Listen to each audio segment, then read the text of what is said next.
Final. Nga nila lang, kano sa ka-file mayor sa Martes, kay mag-uwat minimo sa Comelec. Huwag ka nga makaalam sa buhay ko. Hindi mo na ako nakialam sa buhay mo.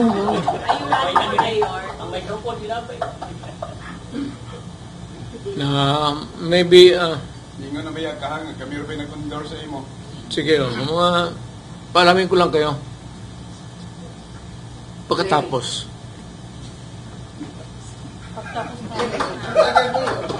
ng pa. Samok-samok mo lang po mga to. Yung kamera, chik. Alam mo, tangina, 30 years na ako dyan, nagsawa. Huwag kayo ma-insulto ha, pero sawa na ako ng gano'n. Mayor, kung sa'yo kasulti, di mo ko na mga ko na. Mayor, kung sa'yo kasulti. Mayor, kakailangan, Mayor.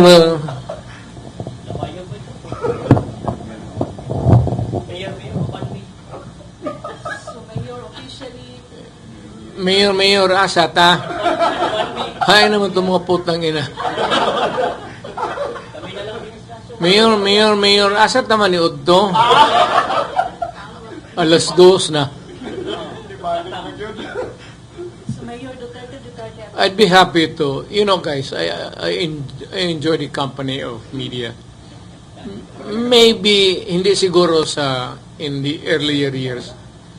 Pero nung nagtagal ako, parang barkada ko na lang kasi ang media. Naging barkada ko. And hindi na nga ako namimili ng lugar. You can ask any question from me. And I'd be happy to respond.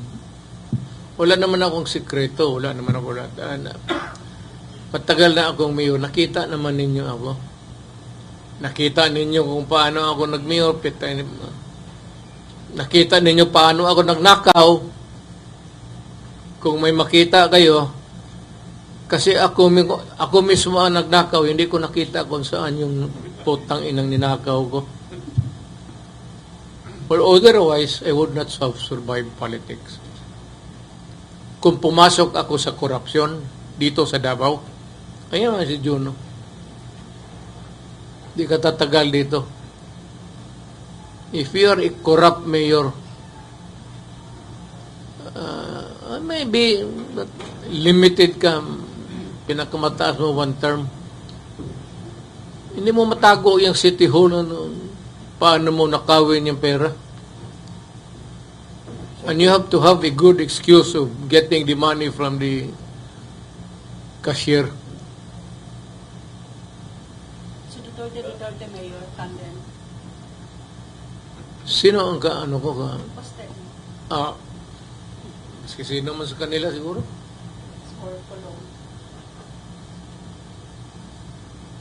Ewan ko siguro kung tatakbo ng congressman. Pero ako kay Pulong, alam mo ano? Ganito ang trabaho ng congressman eh. Pag magtanong ang mga tao saan si congressman, sa Maynila siya. Pag ang mga mataga Maynila sabi, saan si congressman? Nasa Davao siya. Yun lang. Kung ayaw mo magtrabaho, ngayon kung magtrabaho ka, si congressman, hindi naman lahat ng panahon sesyon eh. You're given a lot of ilberum dyan sa paggala mo as congressman. Maganda nga ang congressman, pero you know what? You cannot solve problems. For you, for your community, and for your fellow men. Ako ang nasanay ng ganun. Kaya mas hinahanap ko yung trabaho na yan. Hindi ako pwedeng congressman. Gusto ko makinig ako sa opisina, mag-upo sila dyan. Anong problema mo? Sir, ganito sir, yung asawa ko, away kami, tapos iniwan ako, sumama sa ibang lalaki. O padala mo pa ng pera, sabi mo nang balik dito. At saka maghanap ko ng iba, putang ina, karaming diyan pwede magtanong ng ganon. Karaming babae dito, tapos yan ang sabi mong problema sa akin. Hindi yan problema. Huwag kang magsumbong sa akin na iniwan ka ng asawa mo. Putang ina, dapat nga mag-blow out ka dito. Dalhan mo ko ng lechon. Ayaw mo pa yan. May bago ka na naman. Yung sa media, maganda. Maganda yung... Sadya ba yung ano mo, o natural? O, pinabutas mo lang siguro yung ano. Mayor, announce si VP Sara that you'll be running for Senator and also Mayor Baste and Pagpulong. Ang totoo talaga niyan, we have yet to sit down. Kailan pa? Kailan ba deadline? Tuesday. 20, no? January 20? Tuesday, Mayor, ang filing. That's the beauty of cellphone. Basig nakahiga ka sa kama mo, sige kaglugod sa buga ni mo, istorya mo, politika mo, mas may dagana ni mo. Cellphone eh. Hindi mo kailangan, total, hindi man kami magkalaban sa politika. Dito, gusto ka, dito ka, o dito ako. Dito ka, dito ako. O dito ako, dito ka. Ano kayo mag-usap, Mayor? Saan kayo naman bukas? Muna yung problema. Ikaw na arrange. Hindi kong makontak na yung telepono nila. Alam mo yung, kung mo lang sabihin sa kanila, yung mga gago na ni sumasagot ng ano, sige ring. Ako kanina, I've been calling Baste since this morning. Totoo, sabihin mo sa kanya. Gusto ata niya kalabanin ako sa politika, okay lang. Mayor, emotionally, yung mga tao na trusted ni mo ba nagkaroon ng investigahan sa Quadcom, sabi yung feelings ni mo. Walang miyari niyan. Pero emotionally ba? Wala ka nang kasakitan? Wala. Sanay man ako dyan sa ano. Dumaan rin ako sa Congress. Dumaan ako pagka-prosecutor. Pati yung mga yan, dumaan sa akin nung fiscal pa ako. Anong advice mo sa mga namin? Yeah. Ako, pagkayang police, military, mali o tama sila, pag maghingi sila ng tulong, tutulungan ko. I am talking as a lawyer. Kasi malapit ako sa military pati police. And I still believe until now that without yung binigay na suporta ng military pati police dito sa akin sa Davao, I could not have succeeded in transforming Davao to what it is now. A beautiful city. Dito patayan doon, patayan doon, patayan dito. Ngayon, nung na-mayor ako, nag-usap kami lahat. Bakit ba tayo ang umatay? Di patayan mo silang lahat. Gobyerno ako eh. So yung mga NPA, they don't have no business asking me bakit ganun ang ano ko. Nasa gobyerno ako. Yung mga gangster dyan, mga sindikato na masakir, ay putang ina, gobyerno ako. At kung tatakbo ako ng mayor, same. At this early, sabihin ko na, lumayo na kayo ngayon na.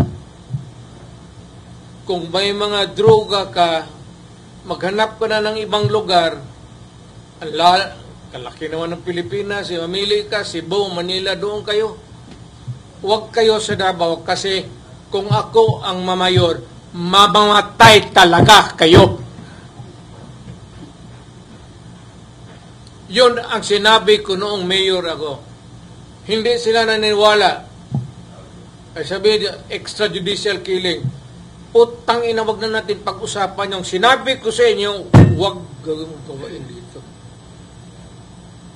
Ayaw ko ng droga, ayaw ko ng kidnapping. Hayaan mo ang Davao na mag-bloom sa sarili niya. Na walang problema ang tao dito. Hindi ko kay laking Davao ako eh. Dumating ako dito, nakakarang pa. So do not fuck with me. This is my city and I want it a peaceful city. At hindi naman ako nakikialam sa tao dito. I just want a peaceful city. Kaya kung mamayor ako, umalis na kayo kaagad. Kasi pag inabutan ko kayo, patayan talaga tayo. Pati yung human rights, sabihin ko na ngayon. Kayong dapat yung human rights, i-contact na nila yung kung sino itong mga ulol na to. Kasi mamamatay talaga yan. Ayaw ko masira ang mga anak natin. Ayaw ko masira yung syudad ko. Ayaw ko na putang inang droga. Punta ka dito, magdegosyo ka. Kung wala, maghanap tayo. Hanapan kita ng paraan paano ako makatulog.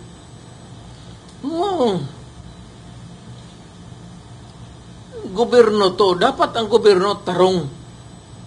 Kung magpasok ka dito, mag-hold up ka, magpabili ka ng droga, naghanap pala ng kamatayan, putang ina.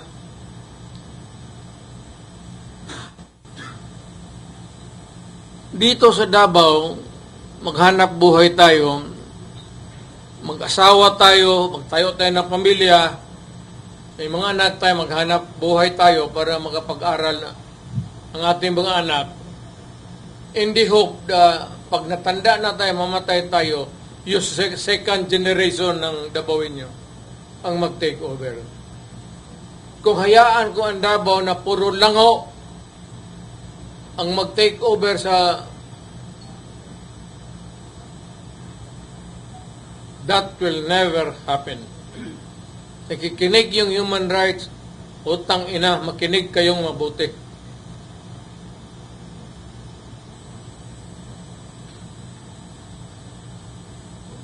Just one word. Do not fuck it here. Basta ako mayor, hindi naman ako istrikto. Nakakamali yung tayo, traffic. Wala yan. Pero yung mga droga, mag-hold up ka, mag-kidnap ka, do not expect na pag mag-enkwentro tayo, bubuhayin kita. Nag-warning na ako sa inyo. Kayong mga hold-upper, tapos i-rape ninyo yung mga biktima ninyo, patpatayin ninyo, kunin ninyo yung pera, do not expect na kung ako ang mamayor, mag-enkwentro tayo, bubuhayin ko kayo. Talagang papatayin ko kayo. Dapat makinig ang human rights dyan. Kaya dapat yung human rights magkampanya. Magkampanya sila todo. Huwag kayong bumoto kay Duterte.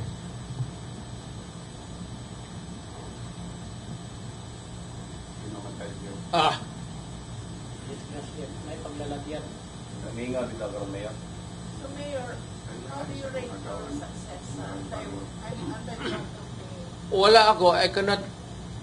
It's for history to judge me. I will not. Hindi ako magsabi na nawala yung droga sa padahon ko.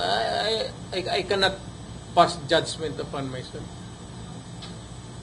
Basta itong Davao will remain peaceful. Davao will remain ideal for our children to grow. Kasi pag wala na tayo, gusto ko ang Davao, ang papalit sa atin, yung matitino na tao. ayaw ko yung durugista na maging konsehal, maging mayor. Masisira ang bayan ko. Kaya, ngayon pa lang, papatayin ko na kayo. Klaro yan. Hindi ba klaro? O, di sabihin mo sa human rights. Sisirain mo ang buhay ng tao. Sisirain mo yung pamilya. You destroy the future and you create chaos in the city. Sino ba namang gago na putang inang mayor na papayag niyan? Ang papayag yan yung mga ulol na mayor na talawan, na mga ugok, na gusto lang titulo mayor, wala namang ginagawa sa syudad niya. Hindi ako ganun, ayaw ko ng titulo. Inyo na yung titulo. Basta ako, huwag kayong do not fuck it here. Go somewhere else. So if you will be the mayor, Isali kita. ay, Microphone. Vice, ang mga drug rehabilitation mayor, dili na kinanglan. Ang drug rehab. Kaya mga rehabilitation Yung maabot, alang-alang patayin mo. Pero dapat, wag na magdagdagan. Wag na sila magdagdag ng biktima. Ngayon, presidente ako, medyo nagminus-minus man, pero hindi ko talaga kontrolado ang Pilipinas. Malaki. At saka may kanya-kanyang kingpin. May mga kingdom, may mga politiko. Hindi kagaya dito, kung mayor ka, tawagan mo lang pulis. Putang ina, trabahuin ninyo yan. Kasi ayaw kong mayor comment. Kay Mayor Mabilog sa Iloilo is now in the country. Bumalik na at siguro tatagpo. What can you say about it? it's no longer wala na akong power maghabol sa kanya. Nung presidente ako, Patay na na. hindi ko man siya naabutan. Ngayon bumalik siya na hindi na ako presidente. Hindi rin ako makialam. Kasi wala na akong power. At bakit pa yung problema na ng presidente yan. Ako tapos na akong dumaan whether I was really successful in my anti-drug campaign or maybe to put it more kung may diferensya ba sa panahon ko. Was there less bumaba ba ang drug-related crimes pati yung drug itself? Pero kung ma-mayor ako, sabihin ko yung ngayon nagdadruga, umalis kayo. Kasi pag mayor, papatayin ko talaga.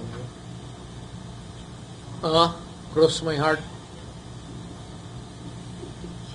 Pero anong Mayor, comment? he was saying na it was an injustice to ginawa sa kanya. Sino? Si Mabilog. And also, former Senator De Lima was saying he's going to hold those who sent him hurt of jail accountable. Oh, hindi yung naghahawak ng susi sa jail. Bakit mo tayo pagkalaman? Bakit mo tayo matakot dyan? Hindi mo na ako naghawak ng susi dyan sa ano? Tapos, Mayor, they are going to invite you and Senator De Lima sa one. Oh, anytime. Dilema? Anytime. Pero hindi mo namimiss si Senator De Lima, Mayor. Well, as a human being, I would say that as much as possible, I just want to make peace with everybody. But if she starts to fuck everything, hindi kita atrasan. Parang she just Wala naman akong pinikulan. May kopya pa ako sa video eh. Parang she also wants to so parang, Well, that is another thing. Kaya sabihin, di ganito ka. Tanungin ko sa kanya, anong gusto mo? Siya yung may bagahe. Alam mo, hindi niya dapat ako. Alam mo kung bakit? Sige siya yaw-yaw sa akin. Hindi ako sasagot. Bitawan ko lang yung video ulit. Magpakopya ako. Pati sa Amerika, pabili ko doon sa retail na mga X-rated. Yung mag-rent, di man daw Ikaw ang ikaw. hindi magtinuod. Tinawag. PI. Ang awa ni Mayor. Ikaw ang Tanaw sa may mayor, kami mga Gusto niya tignan uli. Sabihin niya uli yan. Kasi bitawan ko, sabihin mo. Pero Mayor, Sabihin mo, sabi ni Duterte, you make that statement again publicly. And I will prove publicly na ikaw yung sa picture. video. Pati yung totoo. ang awa ni Mayor. Ayun, nakapili. May babae. Hindi naman malaki. Comment po sa pag-meeting ni VP Sara and former VP Leno Robredo. Wala akong nakikialam dyan. Wala. Tsaka wala akong alam. In fairness. To me, to them. So I cannot comment. Maiso pre-rally nakatabang sa administrasyon doon ay paano magdiktador. Tungod ilang gustong hindahan ang atong 1987 Constitution from presidential to parliamentary. So, both pasabot